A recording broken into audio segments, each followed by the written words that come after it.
This is basically a guide for the Kashaf program, the Hadith Visual Search Engine. This was a project done by Omar Shafi' for his thesis. And essentially, to just access the program, you go to the GitHub page and then you click on the link. And I already made my own hadith, but just to give you a quick example, you choose basically any hadith that you want, and it has to be in Arabic. You choose just one small part of that hadith, and then you go to the program.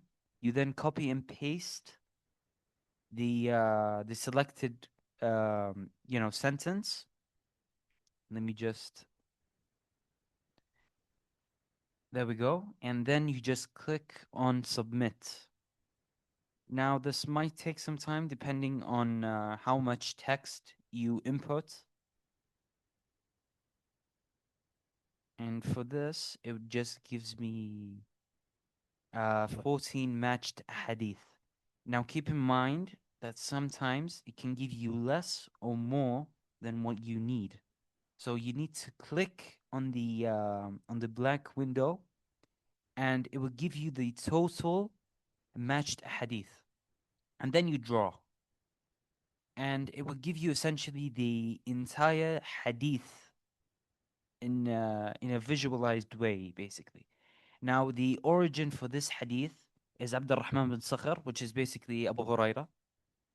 And then you have the common links, or the people that narrated or took this report from Abu Huraira.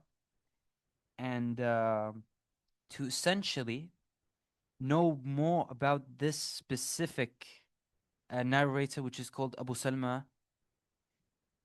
you just click on this green strip. And once you click on this green strip, you basically have the full name, the the status of the narrator, where he was born and what cities he went to, and the date of birth and the date of death. And now sometimes it would just give you the date of birth, sometimes it would just give you the dates of death, and sometimes it would just won't give you any of them. Um, so for this specific narrator, Abu Salma, Abu Salma bin Abd al-Rahman bin Auf, he was from Medina and he died in 104 Hijri. And the status for this narrator is thiqa. So just if you need to know the specific flow of the narrator, so for example, Abu Salma bin Abd took from Abd al-Rahman al-Sakhr, and he gave this to Muhammad bin Muslim, and he also gave this to Abd al-Rahman, oh sorry, Abdullah bin Yazid. He also gave it to Muhammad bin Ibrahim and Muhammad bin Amr. And to just essentially know the which report went to which narrator, you just simply click on the narrator that you need or that you want. And for example, let's take status of the narrator, where he was born and what cities he went to, and the date of birth and the date of death. And now sometimes it would just give you the date of birth, sometimes it would just give you the dates of death, and sometimes it would just won't give you any of them. Um, so for this specific narrator, Abu Salma, Abu Salma bin Abd al-Rahman bin Auf, he was from Medina and he died in 104 Hijri. And the status for this narrator is thiqa. So just if you need to know the specific flow of the narrator, so for example, Abu Salma bin Abd took from Abd al-Rahman al-Sakhr, and he gave this to Muhammad bin Muslim, and he also gave this to Abd al-Rahman, oh sorry, Abdullah bin Yazid. He also gave it to Muhammad bin Ibrahim and Muhammad bin Amro, and to just essentially know the which which report went to which narrator, you just simply click on the narrator that you need or that you want. And for example, let's take Saeed bin. Sorry, let me just. Yeah, Saeed bin and Saeed bin. Sorry, let me just. Yeah, Saeed bin al Musayyib. And he essentially, he took this report from Abu Huraira and he only gave it to one guy, which is Muhammad bin Muslim. And we click on Muhammad bin Muslim to know his full name, Muhammad bin Muslim bin Ubaidullah bin Abdullah bin Shuhab, and so on and so forth, which is basically a Zuhri. And it will tell you his status and it will tell you the places he went and the place he was born and so on and so forth. So, for example, he was from Medina, he went to Asham, he also went to Kufa, and it will also tell you the date of birth, which is 58 Hijri, and the date of death, which is 123 Hijri. Now, sometimes it will give you more than one date, depending on the basically the biographical information. So sometimes some people said that he died in 123 Hijri. Some people said he died in 124 Hijri. Some people said he died in 125 Hijri and so on and so forth. Uh, to give you a quick example on the settings on the multiple meta alignment. Now it will be a bit difficult to do the to do the meta alignment on such a huge sample.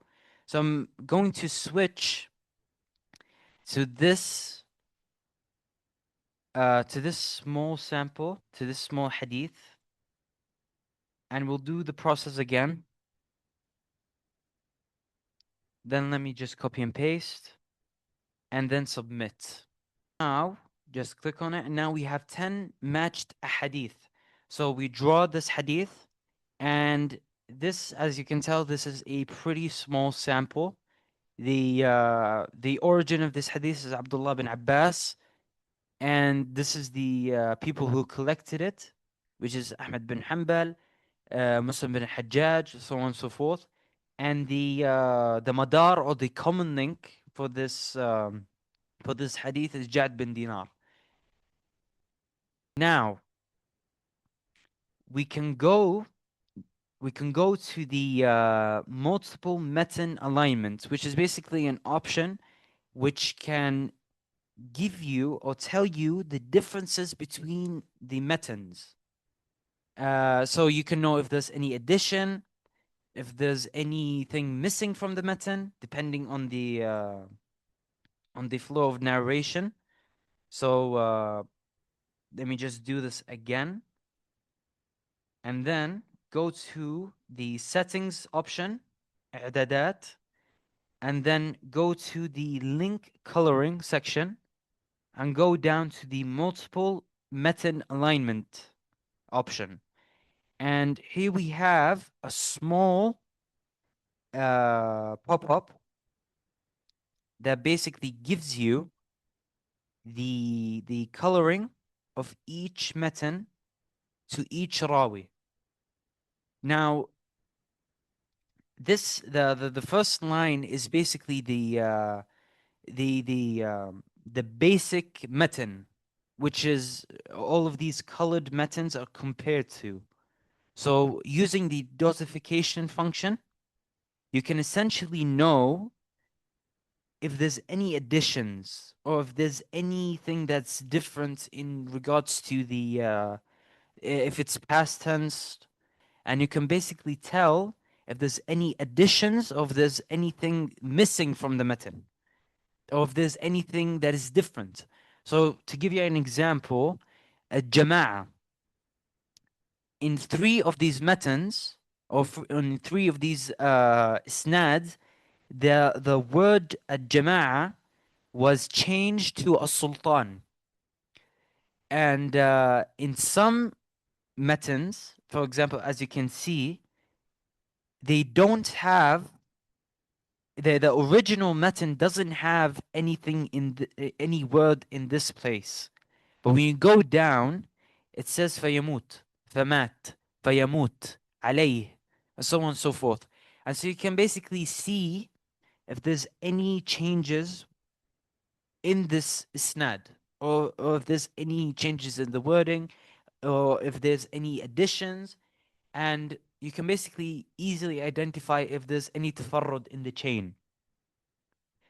Uh, so and when we turn off the notification option, you can see all of the options. So to just give you a quick example, the word jahiliya. Now the original word has a fatha, and when you go down, this also has a fatha. This also has a fatha, so on and so forth. When you turn on the dosification function, you now have two words that are different from the first one, and and this difference is basically a very minor difference. The only difference is the dhamma. So in the ta marbuta you have a dhamma, and in the original matan you have a fatha. Um, another change that we can see is that the man, right? So this has min, kasra, and this has ima. So this is an entirely different word. And you go down, and this has a minna, fatha on the noon. And you go to this section, and you also have the differences. So this says, for example, minna, and this says يفارق, فارق, يفارق, خالف, so on and so forth. And so you can basically see the differences in the matan in each and every single word, or in each and every single category. And when you click off, or when you disable the notification option, you can see how many words in the matan aligns with the original matan, or the baseline version of the text. And of course, the baseline version of the text is given by the software itself.